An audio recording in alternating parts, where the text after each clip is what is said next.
que ustedes abran sus Biblias en Hebreos capítulo 3.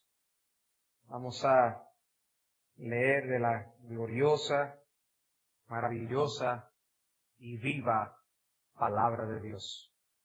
Hebreos capítulo 3, los versículos 7 al 19.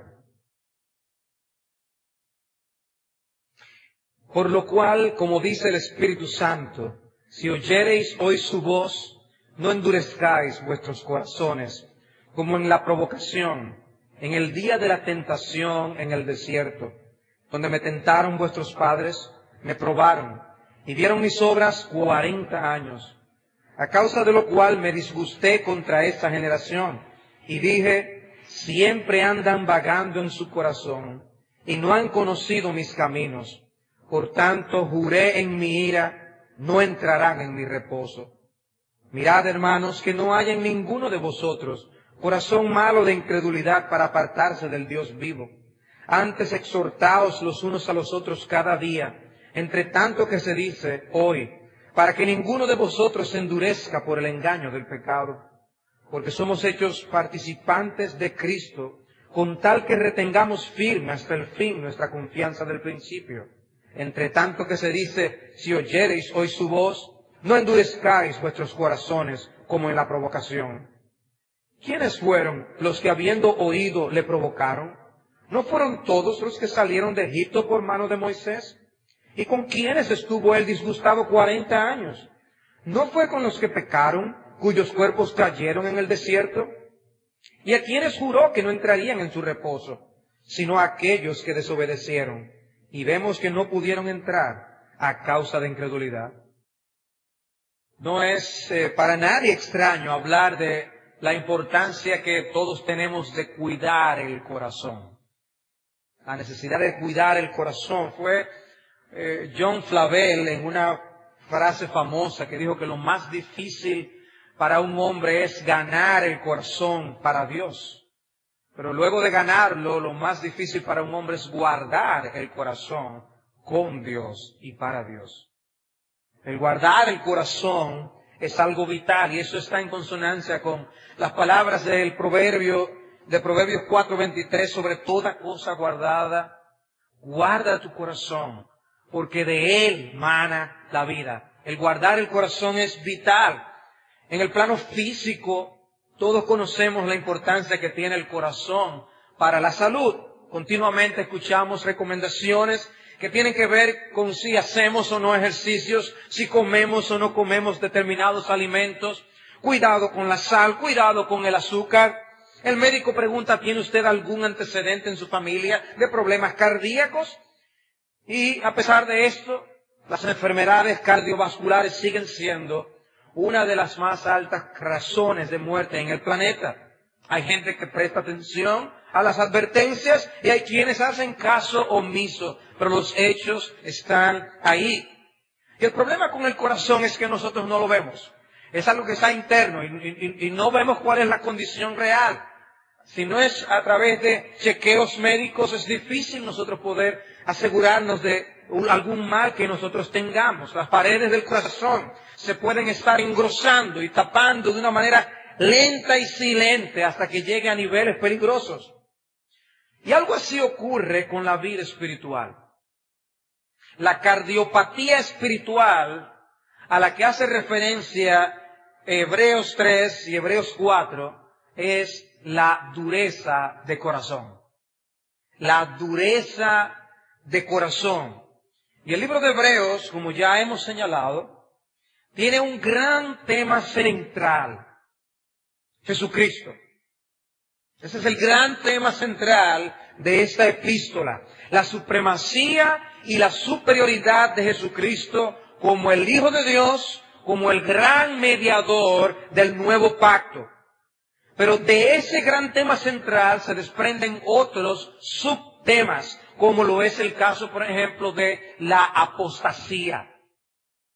Un tema muy importante a lo largo de toda la epístola. En el capítulo 1, el autor expuso el tema de la superioridad de Jesucristo como el mensaje culminante de Dios para el hombre. Cristo es el mensaje principal. además de exponer también la superioridad de Jesús sobre los ángeles. Y cuando llegamos al capítulo 2, es como si nos estuviera diciendo, ok, ¿para qué sirve eso? Dice, por tanto, es necesario que con más diligencia prestemos atención a ese mensaje que viene a través del Hijo, no sea que nos deslicemos. Y luego expone el peligro de la apostasía, latente para aquel que se entrega a los brazos de la negligencia espiritual. Y el punto es el siguiente, aférrate a Jesucristo, porque si no corres el riesgo de apartarte de Dios lentamente y perderte. Noten el lenguaje. Si la palabra de Dios, la palabra dicha por medio de los ángeles fue firme, y toda transgresión y desobediencia recibió justa retribución, ¿cómo escaparemos nosotros si descuidamos una salvación tan grande? El problema planteado allí en Hebreos 2 es esa negligencia espiritual, porque el camino de la apostasía tiene varias entradas. Y nosotros vemos aquí un caso, el descuido espiritual. Si descuidamos una salvación tan grande, y esto fue escrito a una iglesia. Debemos recordar ese hecho. Hebreos se escribió a personas que profesaban fe en Jesucristo. Y la advertencia es, ahora Dios nos ha hablado por su Hijo, escucha con atención, aférrate a su mensaje, porque tu vida depende de ello. De no hacerlo así, corres el riesgo de la apostasía. Ahí puede llevarnos la negligencia espiritual. Luego, en la primera parte del capítulo 3, que fue la última porción que nosotros estudiamos, el autor nos demostró la superioridad de Jesucristo sobre Moisés. Para un judío, Moisés, o sea, a través de quien vino la ley, el gran líder libertador del pueblo de Israel, de la esclavitud en Egipto. Sin embargo, aquí el autor dice, pero Jesús es superior. Pero Jesús es más grande. Jesús es preeminente. Y la implicación obvia es que rechazar o menospreciar a Jesucristo es mucho más serio y peligroso que descuidar a Moisés. Descuidar a Jesucristo es mucho más riesgoso que descuidar a Moisés. Y una vez más, el riesgo es la apostasía, que es nuestro tema a partir del versículo 7 del capítulo 3, una vez más. Y lo trató en el capítulo 2, lo trata aquí una vez más en el capítulo 3, volverá a tratarlo en el capítulo 6, y en el 10, y en el 12, es un tema central en toda la epístola a los hebreos. Y el versículo 7 comienza, si ustedes observan, con por lo cual. Por lo cual, lo que se va a decir en el resto del capítulo se desprende de lo dicho en los versículos 1 al 6. Y la última expresión del versículo 6 afirma que somos de la familia de Dios si retenemos firme hasta el fin la confianza y el gloriarnos en la esperanza. ¿Qué ocurre si no perseveramos en esa confianza? Respuesta en el examen. La apostasía. ¿Qué ocurre si no perseveramos en esa confianza? La apostasía. La entrada a la apostasía en el capítulo 2 era la negligencia espiritual. La entrada a la apostasía aquí en el capítulo 3 es la dureza de corazón y la incredulidad que ésta manifiesta. O sea que unos entran por descuido y negligencia espiritual.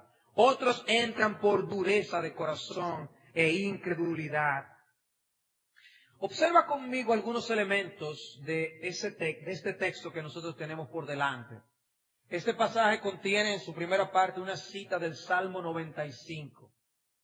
En el versículo 7 cita ese salmo y dice, si oyereis hoy su voz, no endurezcáis vuestros corazones.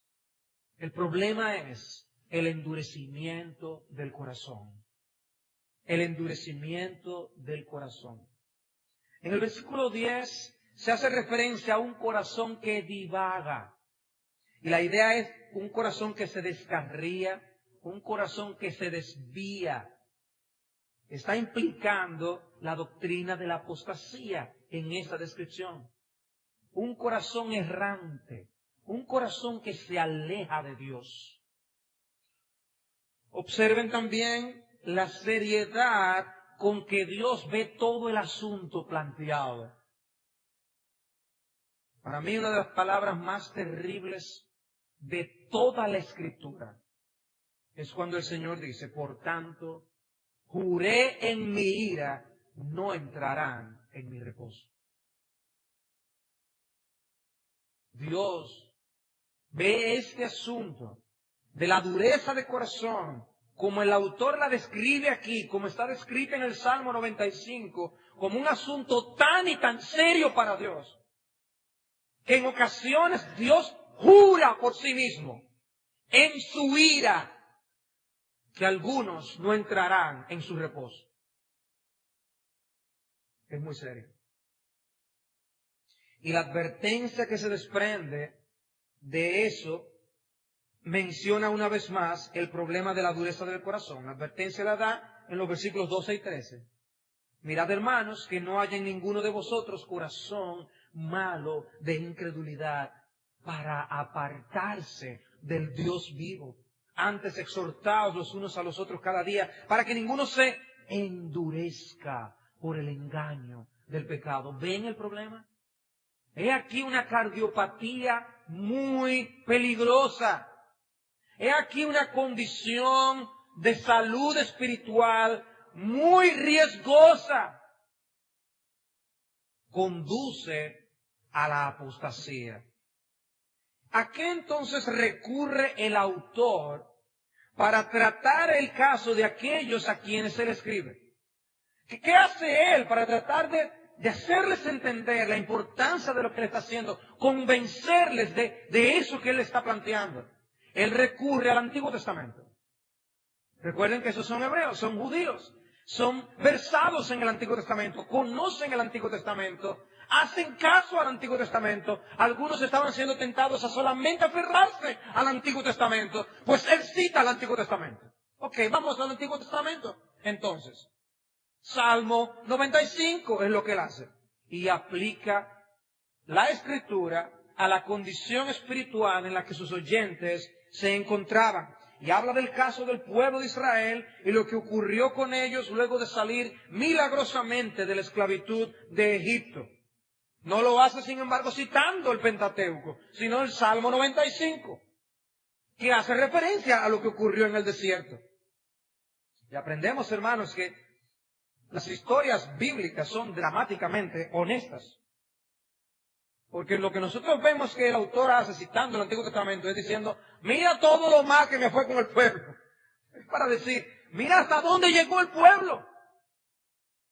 Tengan cuidado. Y Dios no ocultó esas cosas, sino que las dejó para nuestra amonestación. Nadie quisiera hacer la lección para otras personas en esos asuntos. Sin embargo, la realidad es que Dios nos usa según su voluntad para cumplir esos propósitos. A nosotros, Job nos sirve de un ejemplo de aflicción, pero nadie quiere ser Job.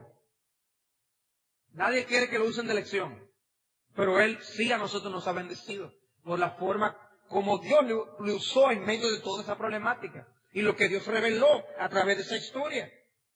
Elí nos sirve de ejemplo de advertencia para no ser padres descuidados que no confrontan el pecado de sus hijos. Pero Elí lo vivió en carne propia. Nosotros no. Y si no aprendemos de la historia, nosotros mismos vendremos a ser ejemplos para los demás. ¿Qué dice Primera de Corintios 10?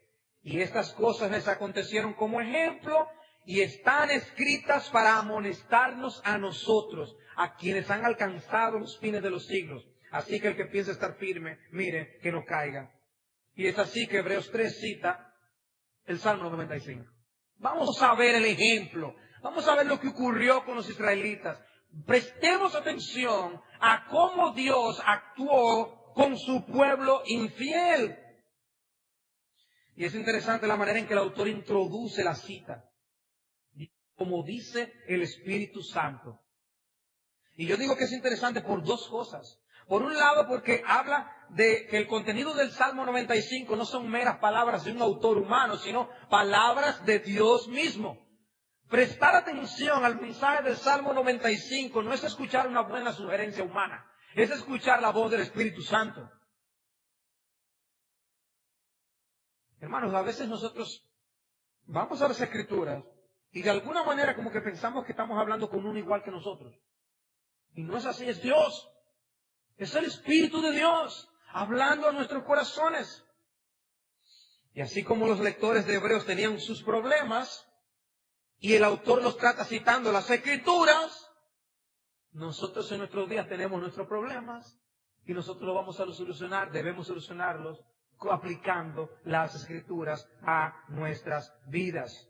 Y el mensaje puede llegarnos por medio de la lectura regular de la palabra de Dios, puede llegarnos por medio de las palabras de un hermano que nos amonesta o que nos aconseja, puede llegar por medio de un libro cristiano, o puede llegarnos por medio de la predicación de la palabra. La Biblia es el remedio al que nosotros debemos prestar atención. Y el problema que estas personas tenían era muy serio. Pero la Escritura es suficiente. Dice, vamos al Salmo 95. Eso fue lo que él hizo. Una de las cosas que hemos visto al estudiar las biografías de grandes cristianos en las recientes escuelas dominicales es cómo los reformadores querían conformar sus vidas y la vida de sus iglesias a la palabra de Dios. ¿Qué tan cerca estamos? Si yo veo la Biblia y veo mi vida, ¿qué tan cerca está? Y eso es lo que nosotros tenemos que preguntarnos a nosotros mismos. La Biblia está allí para ayudarnos a estar cerca del patrón que Dios quiere para nosotros.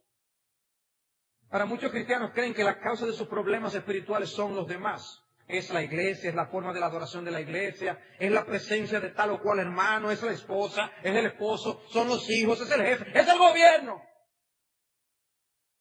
Pero no, la culpa la tiene la forma en que tú reaccionas ante la palabra. ¿Cómo tú respondes a lo que la palabra nos enseña? A la hora de tratar asuntos de las vidas de los hermanos, en la oficina de un pastor, se hace evidente muchas veces que el verdadero problema es que no se toma en serio la palabra de Dios. No se toma en serio la palabra de Dios. Siempre hay una excusa. Solo pueden ver los vehículos humanos por los cuales viene la palabra y no ven al Dios de la palabra. No ven que es Dios mismo que está diciendo, dice el Espíritu Santo. Pero quiero que observen un segundo aspecto. No solamente que es el Espíritu Santo que está hablando, sino que dice, como dice el Espíritu Santo, no como dijo. Como dice, el Espíritu nos habla a ti y a mí, hoy, por medio de su palabra. O sea, que no es que Él me dijo algo, Él me dice algo. En presente. Y lo que Dios dijo hacía 1000 años para las personas que estaban leyendo Hebreos, estaba vigente para ellos. Pero no solamente vigente para ellos, vigente para nosotros también. Para mí eso es maravilloso. La palabra de Dios es viva y eficaz. Entonces, ¿qué dice el Salmo 95? Si oyereis hoy su voz, no endurezcáis vuestros corazones, como en la provocación, en el día de la tentación en el desierto, donde me tentaron vuestros padres, me probaron y vieron mis obras 40 años, a causa de lo cual me disgusté contra esa generación. Y dije, siempre andan vagando en su corazón y no han conocido mis caminos, por tanto juré en mi ira, no entrarán en mi reposo. El problema era el endurecimiento de corazón. El endurecimiento de corazón ocurre cuando rechazamos las directrices divinas. Dios decía algo, ellos veían las actuaciones de Dios, pero las respuestas de sus corazones y de sus conciencias no eran de acuerdo al mensaje que Dios les estaba dando. Cada vez que ellos reaccionaban de manera impropia, pecaminosa, rebelde ante las directrices de Dios, el corazón se va engrosando. La conciencia en su percepción se va debilitando.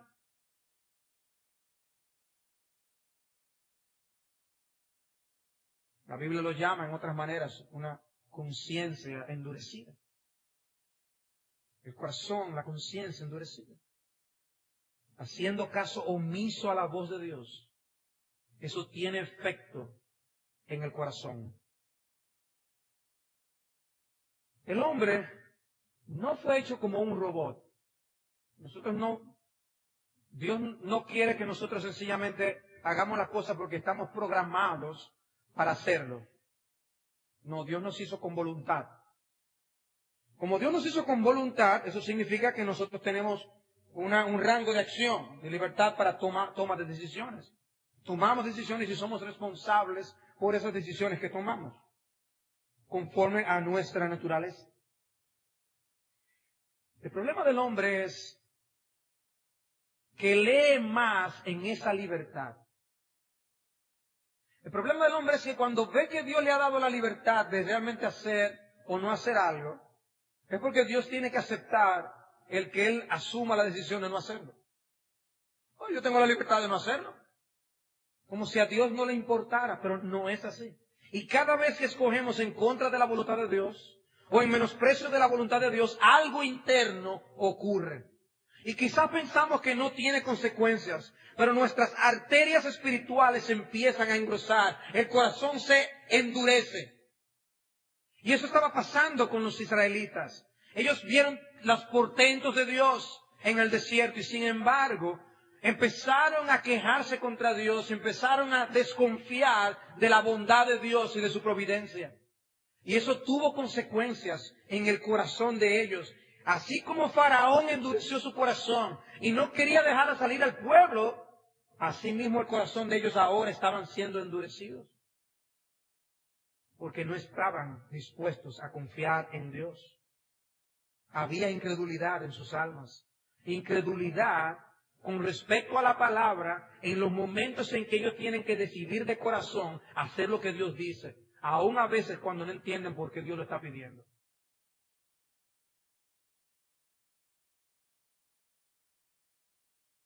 Yo no tengo agua. ¿Tenemos sed? ¿Con qué vamos a darle agua a nuestros animales y a nuestros hijos? La reacción del pueblo, Dios no lo vio como algo, oye, es verdad, esta persona tiene derecho a estar preocupado. Dios no lo vio así. Dios lo vio eso como una afrenta y una desconfianza. Pero traduce eso a la actualidad. Traduce eso a la actualidad.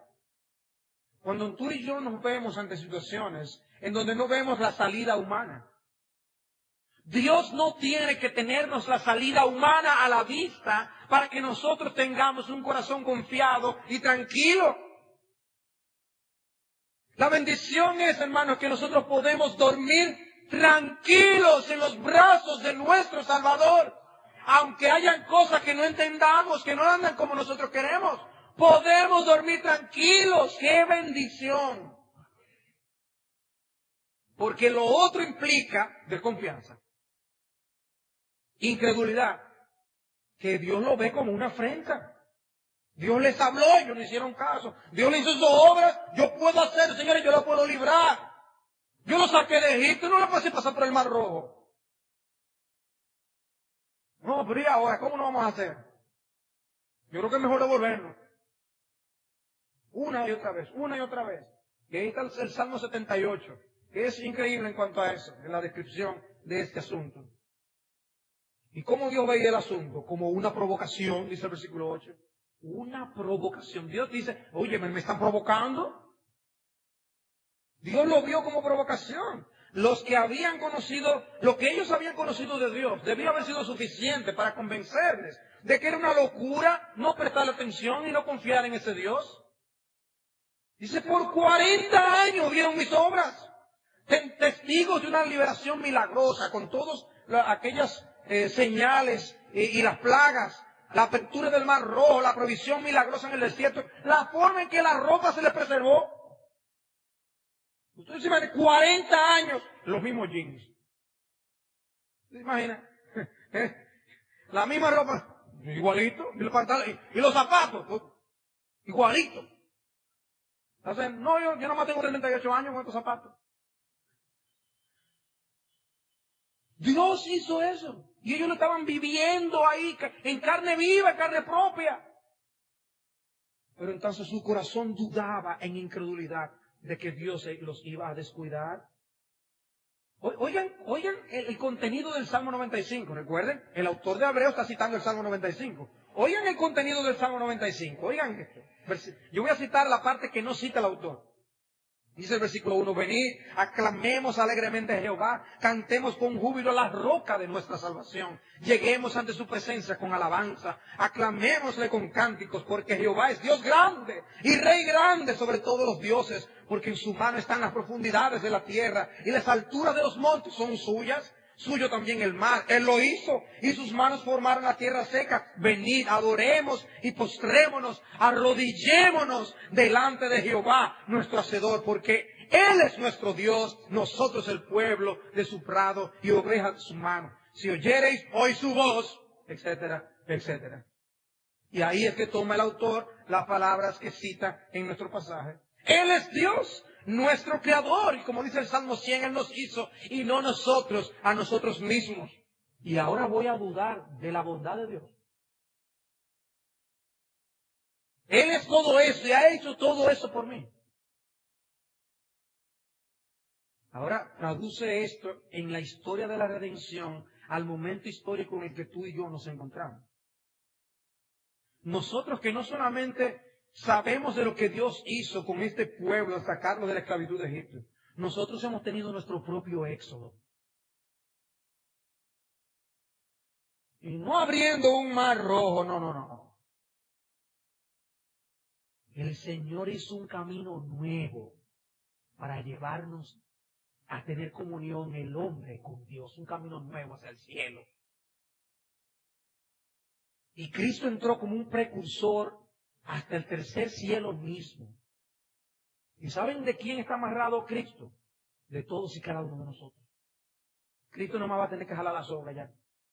Ya nosotros estamos atados al cielo. Para siempre. ¿Qué éxodo Dios nos ha brindado? ¿De qué plagas nos ha librado el Señor? Hemos visto los portentos de Dios. Las historias. Estudiar las biografías es maravilloso. Esos son aquellos a quienes Dios le quiso usar de una manera especial en su reino. Pero ¿saben? La historia de transformación que la gracia de Dios ha tenido en su pueblo a través de toda la historia de gente que ni siquiera hemos escuchado. Y Dios nos permite oír los destellos de algunas personas y nos maravillamos de lo que Dios hace. Pero llega el momento y dudamos en incredulidad. El corazón se endurece. Nos insensibilizamos. Hay un par de eventos que han sido relacionados con lo que se cita en el Salmo 95. Por un lado está el caso del regreso de los espías y la actitud del pueblo ante el reporte. Entonces Jehová dijo, yo lo he perdonado conforme a tu dicho, mas ciertamente como vivo yo y mi gloria llena toda la tierra, todos los que vieron mi gloria y mis señales que he hecho en Egipto y en el desierto, y me han tentado ya 10 veces, oye, Dios lleva cuenta, y no han oído mi voz, no verán la tierra de la cual juré a sus padres. No, ninguno de los que me han irritado la verá. Pero a mi siervo Caleb, por cuanto hubo en él otro espíritu y decidió ir en pos de mí, yo le meteré en la tierra donde entró y su descendencia la tendrá en posesión. Dice Dios, no, ninguno de ellos va a entrar. Me irritaron con esa incredulidad. Éxodo 17, el caso de las aguas de Meriba y la murmuración del pueblo. Toda la congregación de los hijos de Israel partió del desierto de Sin. Y allí iban. Y dice, y altercó el pueblo con Moisés y dijeron, danos agua para que bebamos. Dice, ¿por qué altercáis conmigo? ¿Por qué tentáis a Jehová? Así que el pueblo tuvo allí sed y murmuró contra Moisés y dijo, ¿por qué nos hiciste subir de Egipto para matarnos? Matarnos de sed a nosotros, a nuestros hijos y a nuestros ganados. Moisés clama a Dios, ¿qué haré con este pueblo? De aquí a poco me apedrearán. Y Jehová dijo a Moisés, pasa delante del pueblo y toma contigo de los ancianos de Israel, toma también en tu mano tu vara con que golpeaste el río, y aquí yo estaré delante de ti. Y allí sobre la peña en Horeb, y golpearás la peña, y saldrán de ella aguas, y beberá el pueblo. Y Moisés lo hizo así en presencia de los ancianos de Israel, y llamó el nombre de aquel lugar Masá y Meriba, por la rencilla de los hijos de Israel y porque tentaron a Jehová diciendo, ¿está pues Jehová entre nosotros o no? Una rencilla con Dios, pero yo no tuve rencilla con Dios, nosotros lo que nos quejamos con Moisés, porque yo teníamos sed. Dios lo vio como una rencilla con él. Es un problema conmigo. Me tentaron a Jehová. Y ellos, ¿qué se decían? Oye, pero ¿Dios estará con nosotros o no? No es la misma actitud a veces. Dios me amará. No tenemos que mirar a la cruz nada más para saber si Dios nos ama o no. Entre muchas otras cosas. Y luego haciendo referencia a ese día, en el libro de Números dice, estas son las aguas de las rencillas por las cuales contendieron los hijos de Israel con Jehová, y Él se santificó en ellos. ¿Ustedes saben cómo? Haciéndolos divagar 40 años en el desierto. Dios se santificó en ellos. Hermanos, cuando uno ve la forma como este autor aplica el Antiguo Testamento en la vida de estos hermanos, eso a nosotros nos debe dar una idea de que nosotros no debemos descuidar el Antiguo Testamento. No debemos descuidar el Antiguo Testamento. Está lleno de ilustraciones para nuestra enseñanza. Ilustraciones para el pueblo del nuevo pacto, como hace este autor de este libro. Y el punto que está haciendo el Salmo 95 es que hay un hoy de oportunidad que el hombre tiene que aprovechar en la presencia de Dios. El pueblo de Israel tuvo su hoy. Si escucháis hoy la voz de Dios, no endurezcáis vuestros corazones. Un hoy de oportunidad. Es el abanico de la tolerancia divina. Y podemos ver claramente en el pasaje la indignación del Señor ante el pecado de su pueblo. Y sabemos que en su paciencia Dios nos da lugar para el arrepentimiento. Pero llega un momento solamente conocido por Él, cuando la oportunidad se acaba. Y hermanos, esta enseñanza es vital. En ese momento pueden ocurrir dos cosas. En ese momento cuando Dios dice, se acabó mi paciencia. En ese momento pueden ocurrir dos cosas. Puede ocurrir que Dios decida emitir juicio ahí en el instante, como ocurrió con Usa. No hizo Usa lo que debió ser, ahí mismo juicio. Pero en ocasiones, Dios sencillamente emite el veredicto, cuyo cumplimiento puede ser 40 años después.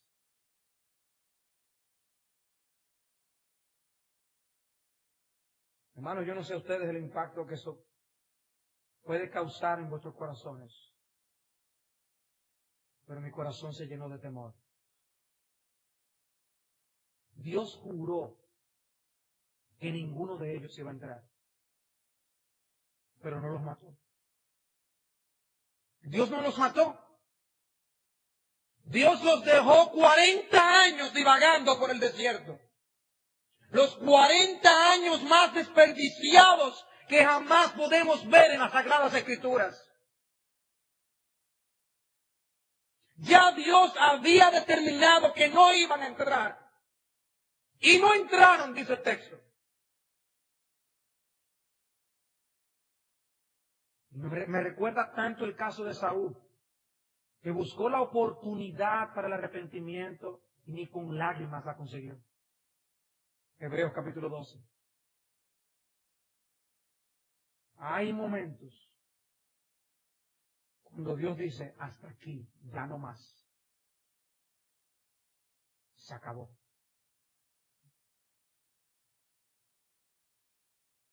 La reacción divina descrita en el texto dice que Dios se sintió provocado y tentado, que se disgustó con toda esa generación de incrédulos y que emitió un juramento de juicio.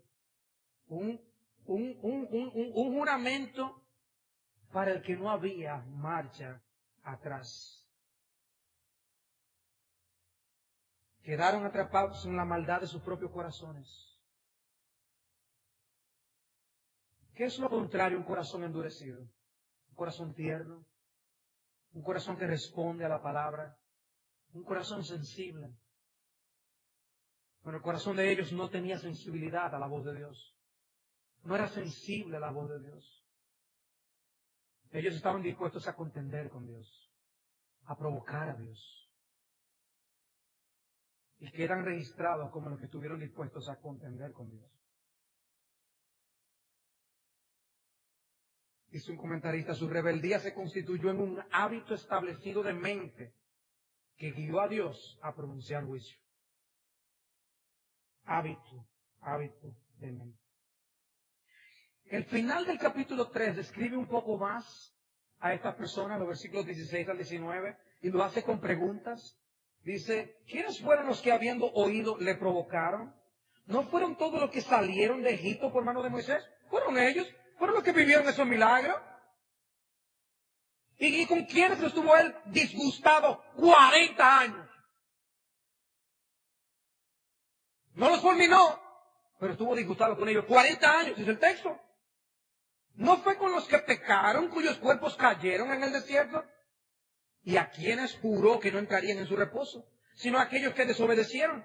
Y vemos que no pudieron entrar a causa de su incredulidad. La incredulidad los mató. No confiaron en Dios. No practicaron la fe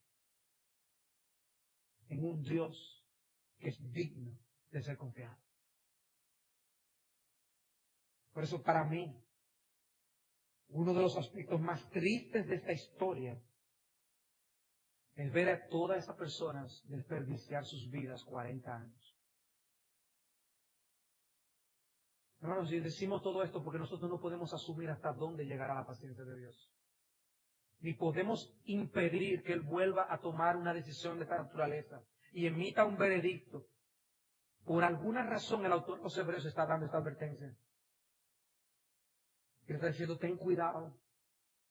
Ten cuidado para que Dios nunca diga de ti, he jurado que jamás entrará en mi reposo.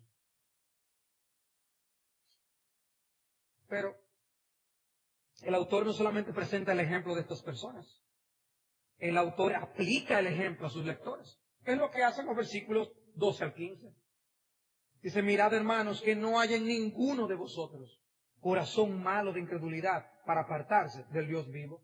Antes, exhortad los unos a los otros cada día, entre tanto que se dice hoy, para que ninguno de vosotros se endurezca por el engaño del pecado, porque somos hechos participantes de Cristo, con tal que retengamos firme hasta el fin nuestra confianza del principio. Entre tanto que se dice, si oyereis hoy su voz, no endurezcáis vuestros corazones como en la provocación. Esta historia toca 4 generaciones diferentes. En primer lugar, la generación original, los israelitas que salieron de Egipto. Ellos fueron los primeros protagonistas de esta historia. En segundo lugar, está la generación del Salmo 95. Ellos también tuvieron su propio hoy, en el que debían escuchar la palabra de Dios. En tercer lugar está la generación que leyó la epístola a los hebreos. Ellos también estaban probando a Dios y el autor les advierte del riesgo en el que ellos estaban incurriendo. Y en cuarto lugar estamos nosotros. Nosotros tenemos nuestro hoy y lo que ocurrió con los israelitas tiene mucho que ver con nosotros. Por eso hoy se nos dice, hoy, si escucháis la voz de Dios, no endurezcáis vuestros corazones. Debemos evitar a toda costa que Dios se sienta provocado y tentado como se sintió con los israelitas. Debemos evitar a toda costa que se disguste y se enoje a causa de nuestra dureza y nuestra incredulidad. Debemos evitar a toda costa que Dios emita un veredicto de juicio irreversible, que nos selle como separados de su pueblo para siempre. Porque, hermanos, existe una línea solamente conocida por Él que nosotros no debemos cruzar. La gracia de Dios ha sido abusada. Es lo que Pablo responde cuando él dice, bueno, perseveraremos en el pecado para que la gracia abunde. Bueno, pero cuando hay pecado, Dios manda gracia para perdonar. Dice Pablo, un momentico, cuidadito. Cuidadito. se puede abusar de la gracia de Dios. Y el hombre no debe esperar que Dios tendrá paciencia para aguantar absolutamente todo lo que al hombre le venga en gana. No. Dice Dios, hay un límite. Si descuidamos nuestros corazones, si actuamos con ligereza ante la palabra de Dios, no hay nada que valga una vez crucemos esa línea. Si eso llega a suceder, tus años en el Evangelio no contarán. Alguien con solo horas en la fe iría mucho más al frente que tú. Porque no es un asunto de cuántos años tengas en la membresía de una iglesia, ni a cuántas personas hayas traído a la iglesia, ni si tú has sido maestro o no lo has sido. No importa el lugar de renombre que tú hayas logrado tener, no importa. Si cruzas esa línea, no entrarás en el reposo. ¿Ven la advertencia que está haciendo la autora? Dice Geoffrey Wilson, el comentarista, la palabra de Dios siempre es hoy, pero nunca es seguro presumir de que lo dirá otra vez mañana. El autor tiene temor, no sea que sus lectores lleguen al punto del cual no hay regreso, porque compara su situación con la que enfrentaron sus padres en el desierto. Cuidado, cuidado. Mi hermano, los patrones de incredulidad y dureza de corazón no se manifiestan quizás como nosotros estemos esperando o nos imaginemos. Ocurre casi imperceptiblemente para la persona en cuestión. Las paredes de las venas se van taponando tranquilamente, poco a poco, lentamente, hasta que llegue el momento crítico.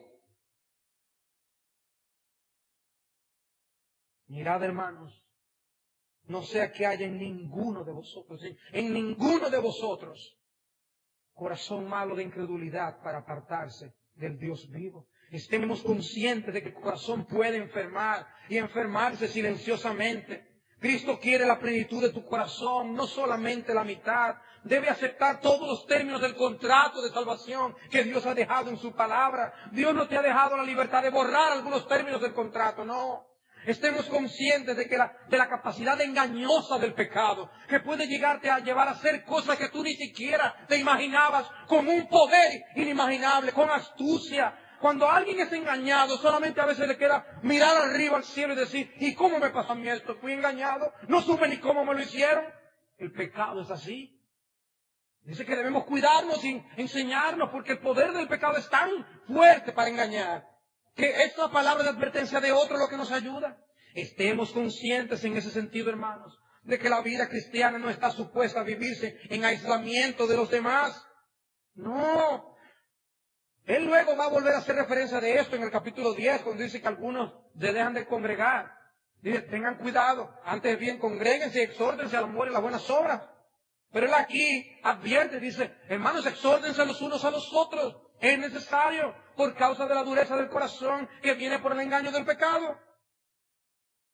El que se aísla de los demás, ya sea porque lo haga de manera geográfica, no estando aquí, o no estando en el lugar de comunión con hermanos, o ya sea también de manera temperamental, puede enfermar del corazón sin notarlo. No solamente que se ausenta aquí en la iglesia, podemos desarrollar tal temperamento que o ahuyente a hermanos que me puedan exhortar, ¿verdad? Yo lo hago de una forma que nadie quiere acercárseme ya. No, pues yo no me voy a acercar a esa persona. O porque siempre tengo una defensa preparada. Me aíslo. Mi temperamento es algo. Yo veía un anuncio por televisión que había alguien como disfrazado como de un cactus. Nadie lo podía tocar. Si nosotros somos como cactus, nadie va a querer acercarse, ¿verdad que no? Y que venga a darte un abrazo. No. Quizás tú estás aquí. Pero has imposibilitado el ser exhortado. El que alguien se te acerque y en humildad te diga, hermano, eso no está bien. Dice este texto, que el peligro es tan grande que no necesitamos los unos a los otros. El asunto es tan serio que nadie puede verse que está por encima del asunto. Aquí estamos todos mezclados. Yo soy el primero. Mis amados pastores, amados hermanos, nosotros estamos juntos aquí. En esto necesitamos exhortarnos los unos a los otros. Necesitamos amarnos mostrando ese cuidado del corazón. Porque pueden surgir cosas en el corazón de tal manera que se van gozando, se van endureciendo. Si tú no tienes a alguien con quien abrir tu corazón, búscalo y búscalo ya. Necesitamos, hermanos, por el engaño del pecado. Necesitamos poder tener a alguien con quien abrir el corazón. Alguien que te conozca, alguien que ve cómo tú llegas en un momento y dices, aquí está pasando algo. Y eso independiente del pastoreo, hermanos. Aquí el autor no está hablando del pastoreo. Aquí el autor está hablando de la hermandad. De porque somos hermanos, nos amamos y nos cuidamos. No dice cuídate. Dice cuídate y cuida a los otros. Dice que debemos exhortarnos los unos a los otros. Entonces tenemos que tener palabras de exhortación y tenemos que estar dispuestos a recibir exhortación. Si no, esto no funciona. Aprende a dar y aprende a recibir exhortación. Tenemos una responsabilidad social con los demás creyentes. No debemos albergar un interés individualista en la salvación, no. Lo que plantea la Biblia es algo corporativo. Por eso, con razón, Juan Bunyan, cuando escribió El progreso del peregrino, nunca planteó a cristiano solo. Cuando se le murió fiel, le levantó otro. Porque no debemos andar solos. Estemos conscientes de la necesidad de la perseverancia de la fe. La fe que salva es una fe perseverante. Hoy, ¿por qué creemos que está Hebreos capítulo 11? Para mostrarnos los ejemplos de fe perseverante. Que creen a Dios y confían en Él a pesar de las situaciones. Por la fe, pon tu nombre ahí. Por la fe tú, ¿qué hiciste? No, pero esos son gente especiales. No, no está hablando de lo que hace la fe de gente especial. Está hablando de lo que hace la fe de los creyentes. La fe viva de los creyentes. Se aferra a Dios. Y por eso es Dios, de todos ellos, dice que Él no se avergüenza de llamar a sus hijos. Oh, qué maravilloso es el mensaje. Cuando yo estaba preparando eso, escribí lo siguiente. ¿Por qué los púlpitos de hoy no son tan fieles como para mostrar esta cara de la palabra de Dios? ¿Esto lo dice el Nuevo Testamento? ¿Esto lo dice el libro del Nuevo Testamento que más habla del contraste entre el Antiguo y el Nuevo Pacto? Y yo escribía para mí, oh Señor, ten misericordia. Oh, que en los púlpitos de hoy se predique todo el consejo de Dios. Por eso yo creo en la predicación expositiva. Hay que exponer la palabra de Dios. Porque si escogemos en el calendario de predicación un texto como este, posiblemente nunca lo prediquemos. Y hay cosas que el libro de Hebreos tiene que no aparecen en ningún otro pasaje del Nuevo Testamento. Hay énfasis, connotaciones que son vitales para los énfasis y desbalances teológicos que hoy se están presentando en el mundo evangélico. Vitales. ¿Por qué dice el autor lo que dice? ¿Por qué este texto en la palabra de Dios? ¿Por qué este texto para nosotros estudiarlo, amados hermanos? Lo dice para el bien de nuestras almas. Es para el bien de ellos, a quienes escribió, y para el bien nuestro. Lo que está en juego es demasiado grande. Es más grande que los líderes de todas las naciones juntas. Es más grande que todos los contratos internacionales. Es más grande que todos los matrimonios nuestros juntos. Es más grande que todos los trabajos. Es más grande que la industria del entretenimiento. Es más grande que los contratos millonarios de los deportistas. Es más grande que nuestros hijos. Es más grande que sus futuros terrenales. Todo palidece cuando lo comparamos con lo que Pablo llama conocer a Jesucristo y el poder de su resurrección. Pero del dicho al hecho, hay un enorme trecho. Oh, que Dios nos ayude a no ser una iglesia que habla bien. Una iglesia que obra para la gloria de Dios.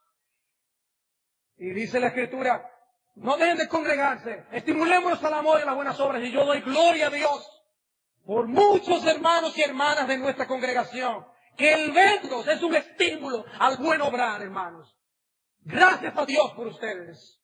Pero que el Señor incendie de esquina a esquina, a iglesia bíblica del Señor Jesucristo, para que nosotros vivamos, practiquemos, pongamos en práctica el glorioso evangelio de nuestro Señor Jesucristo.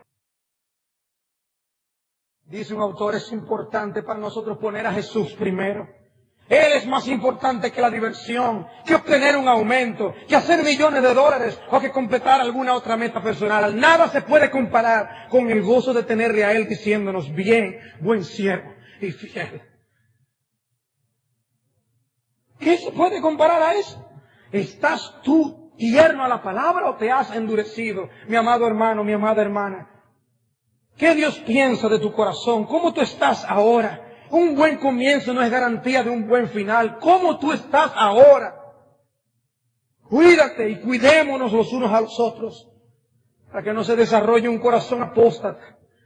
Que nos mantengamos practicando un esquema externo visible, decente, mientras en el interior hace tiempo que estamos lejos de Dios. Porque somos hechos participantes de Cristo con tal que retengamos firme hasta el fin nuestra confianza del principio.